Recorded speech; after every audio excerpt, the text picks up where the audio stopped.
Sandy, thank you for being here today. You work with this Klic-N-Kut all the time. And do you ever run out of things that you can do with it? Actually, I don't. You just need more hours in the day. The really neat thing is I have customers contact me and they say, can it cut? And they'll come up with some new material I've never heard of. So I'll say, well, either send me a sample or tell me where to buy it, and I'll go get it and I'll test it out. And that's what you do, is provide technical support and help people be able to use their machine. Yes, I do. The cutter has up to 950 grams of force, and so it has a huge range of materials that it can cut. And that's what I wanted to show you today, was 20 different materials that can cut. 20 different materials. Okay, let's just start right here. All right, this is called styrene, and you can cut in all different thicknesses up to about 0.04.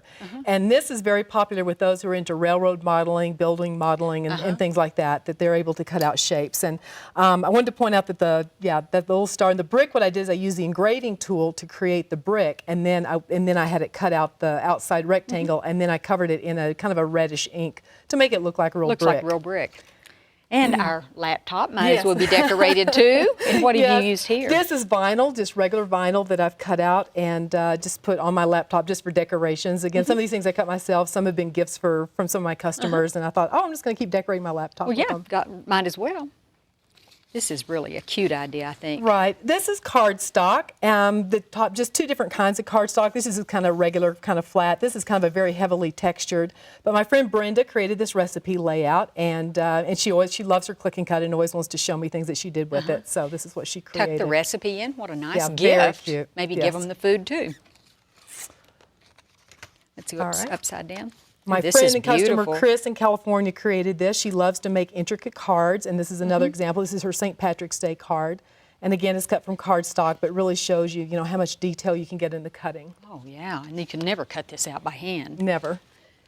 Okay. Okay, chipboard. Everybody, all the scrapbookers want to cut chipboard. And so what I did here, I showed two examples. This one's not covered, just to show, the thickness up to which it can cut, and also the intricacy of the chipboard you can cut. Then I cut out these letters to show that I cut the cardstock, but then I also cut out a paper and then adhered the paper to the letters. Oh, so it's, I see. Yeah, so you can cut maybe you painted pattern papers and then stick them to the chipboard letters. Gosh, right, so it even cuts tissue paper. Tissue? Yes, tissue paper. It's not the easiest thing to cut. You have to lay it down very carefully on the sticky mat. And then after cutting, you need to use something like undo, which will release the adhesive so you can peel it off without tearing them. You'd get it off. This shows vellum. A lot of people like to use vellum when they show glassware or something on the thing. Again, this is a recipe layout by my friend Cindy this time. And I love how she used vellum for the glass, and then behind the vellum, she has like orange cardstock so that it shows up see-through thing. Yeah, the little orange slice up here. All right, this is two kinds of felt: soft felt that I cut out these flowers, and then also stiffened felt. Stiffened felt. Stiffened felt. Yes, you can buy it in the craft stores. It's pre-stiffened, and I really like the look of it also, and it makes it easier to glue down when it's not soft. But the point is that we have a blade that will cut both. I see. Okay. Similar sort of shapes. Again, this is cut from fun foam or craft foam. That. Again, something that kids really get into that, which would also make it nice for school projects. So you can cut out just anything, lettering, animals, whatever somebody might need for a project, right? And again, it cuts beautifully on our cutter. Okay, and what about the metal there? The metal, this is tin-coated pewter. Now, it won't cut thicker, denser materials or metals, but when you have a metal that's very soft like this one, you can cut it. And what I did is I engraved with it first with our engraving tool, then switched out and put the blade in, was able to cut out both this monogrammed letter S and also this kind of like this flourish here. And the hearts, is that a plastic? Okay, yes. What this is shrinky dink. Oh, the shrink, Yeah, so this was originally, the piece. I cut out two of these what size it was. and then I put this one in the oven to make it hard. And that's for people who want, because the Klic-N-Kuts can't handle the hard acrylic, but if you cut the shrinky dink, you can still create your own embellishments that are hard acrylic. Good idea. Okay. This is magic mesh. Again, this is something that scrapbookers use. You buy it like this, and then you press it down onto cardstock, or you can cut it by itself. But what I did is I went ahead and pressed it down, and then I cut it out at the same time. And So, I was able you to cut both at once. Oh, This is so now cute. then the wood. Again, back to people who do modeling, or even scrapbookers who like to work with wood. This is balsa wood. And I cut out the salad bowl and the utensils to use in this recipe for a taco salad. And this Gosh, those That's are cardstock. Yeah, this is an example of where you're, getting the negative again. I stenciled Yeah, the letter but A it's so the middle wouldn't tiny. fall out. Yeah, very intricate. And I did, the scalloping around the outside, and also and did I the like lettering. the shadow effect. This is birch wood. Oh. Again, I wanted to show that you can cut from these the woods that crafters and modelers like to use. Like model airplane. Is that exactly. what they make these out of? This one is cut from acrylic, soft acrylic. Caught there. And again, you can see just how intricate the designs can be. And this one is cut from the cardstock. I actually brought both of them just in case we couldn't see see it. couldn't see the acrylic wouldn't show up. But Yeah. anyway, so both of them turn out nicely.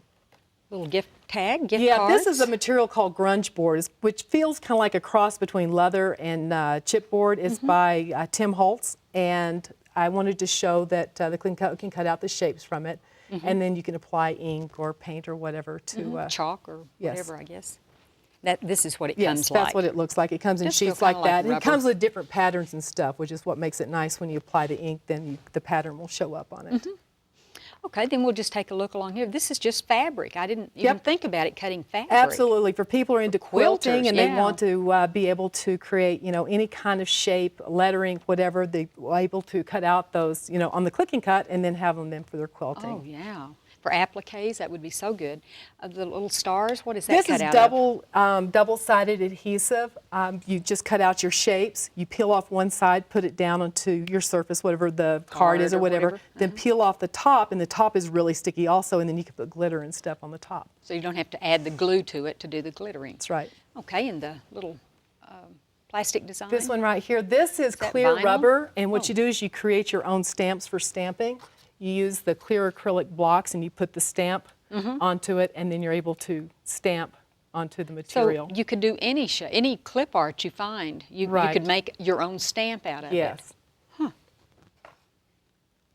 And then the This one here is like a Mylar, reverse. in which we've cut out the letters, for laugh, and then you can stencil with it. looks like real stenciling that way. And And then finally, we have a heart. Yes, this is acrylic.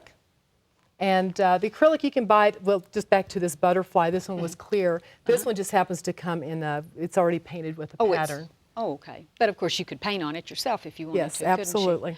Wow, I've never seen so many examples of something a cutter could make. I Yes, really it's appreciate you amazing, being isn't it? here and bringing all of these ideas and maybe sort of getting us excited about being more creative. Well, thank you very much for having me on the show, Cheryl.